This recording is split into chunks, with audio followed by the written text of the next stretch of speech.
vue des JO de Paris 2024, afin d'améliorer les connaissances physiques et techniques sur l'aviron, l'École centrale de Nantes crée en septembre 2018 l'option Paris Scientifique 2024, en partenariat avec le CREPS Pays de Loire et la Fédération française d'aviron.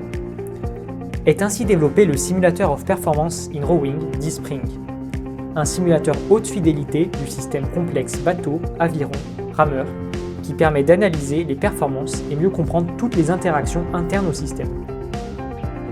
C'est sur le terrain que tout commence, lorsqu'un athlète et son coach se posent une ou plusieurs questions pouvant porter sur des réglages, sur l'influence de nouveaux équipements ou sur des points précis de la gestuelle du rameur.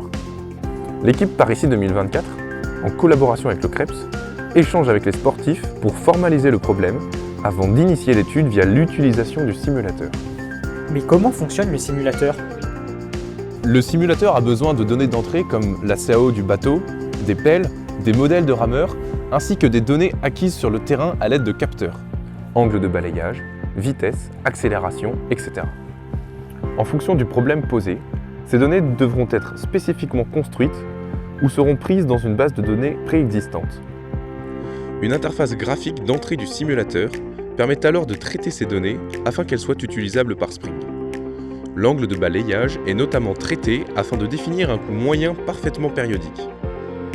Y est associé un modèle de hauteur et de rotation de la pelle en fonction du temps. La signature gestuelle du rameur est également paramétrée par l'enchaînement des différents groupes musculaires. Côté calcul fluide, est généré automatiquement le maillage du bateau et de ses avirons grâce à un script Python. Le projet fluide est ensuite transféré sur un supercalculateur où le simulateur a été préalablement installé. Les calculs sont soumis sur le gestionnaire de tâches de la machine pour des durées de 24 heures classiquement, renouvelées par des reprises de calcul si nécessaire. Une fois la simulation terminée, une animation 3D est automatiquement générée. On peut voir la simulation sous différents angles de vue. Une interface permet également d'afficher des données sous forme de graphiques synchronisés avec la vidéo. Il peut s'agir par exemple des efforts fluides ou de la cinématique du bateau. Ainsi, Spring se donne pour objectif de répondre à des questions qui n'ont jusqu'à présent qu'eu des réponses empiriques. Mais quels sont les atouts de Spring ? Une chose importante qu'il faut garder à l'esprit, c'est que nous utilisons les modèles les plus fins possibles afin de simuler les écoulements fluides autour des avirons. C'est le même modèle haute fidélité qui est utilisé comme référence par les équipes de la Coupe de l'América. L'avantage, c'est que les résultats que nous obtenons sont plus précis, plus fins.